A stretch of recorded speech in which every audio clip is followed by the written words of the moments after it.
40 Rules of Love, Part 17. The Letter from Baghdad to Kayseri, September 29, 1243. Bismillahirrahmanirrahim. Brother Said Burhanuddin, peace to be on you and the mercy of God and His blessings. I was very pleased to receive your letter and learn that you were as devoted to the path of love as ever. And yet your letter also put me in a quandary, for as soon as I learned you were looking for the companion of Rumi, I knew who you were talking about. What I did not know was what I did next. You see, there was under my roof a wandering dervish, Shams of the bridge, who fit your description to the letter. Shams believed he had a special mission in this world, and to this end he wished to enlighten an enlightened person, looking for neither disciples nor students. He asked good for a companion. Once he said to me he hadn't come for the common people. He had come to put his finger on the pulse of those who guided the world to the truth. When I received your letter, I knew that Shams was destined to meet Rumi. Still, to make sure every one of my dervishes got an equal chance, I gathered them and without going into any details, told them about a scholar whose heart had to be opened. Though there were a few candidates, Shams was the only one who persevered even after hearing about the dangers of the task. That was back in winter. The same scene was repeated in spring and then autumn. You might be wondering why I waited this long. I have thought hard about this and frankly can offer only one reason. I have grown fond of Shams. It pained me to know that I was sending him on a dangerous journey.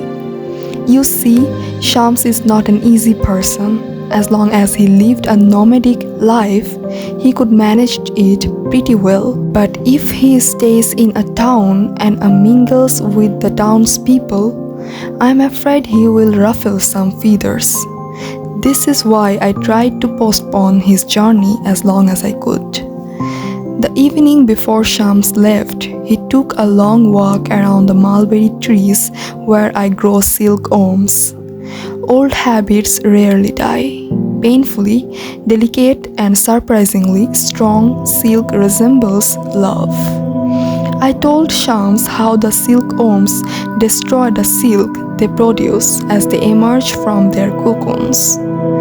This is why the farmers have to make a choice between the silk and the silkworms. More often than not, they kill the silkworms while it is inside the cocoons in order to pull the silk out intact. It takes the lives of hundreds of silkworms to produce one silk scarf. The evening was now coming to end. A chilly wind blew in our direction, and I shivered. In my old age, I get cold easily, but I knew it wasn't my age that caused this shiver. It was because I realized this was the last time Shams would stand in my garden. We will not see each other again, not in this world.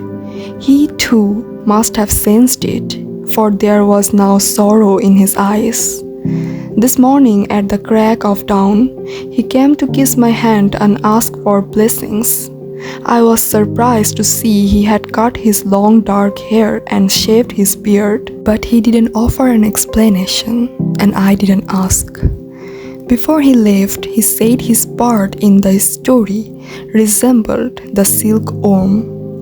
He and Rumi would retreat into a cocoon of divine love, only to come out when the time was ripe and the precious silk woven. But eventually, for the silk to survive, the silkworm had to die. Thus he left for Konya. May God protect him. I know I have done the right thing, and so have you. But my heart is heavy with sadness, and I already miss the most unusual and unruly dervish my lodge has ever welcomed. In the end, we all belong to God, and to Him we shall return. May God suffice you, Baba Saman.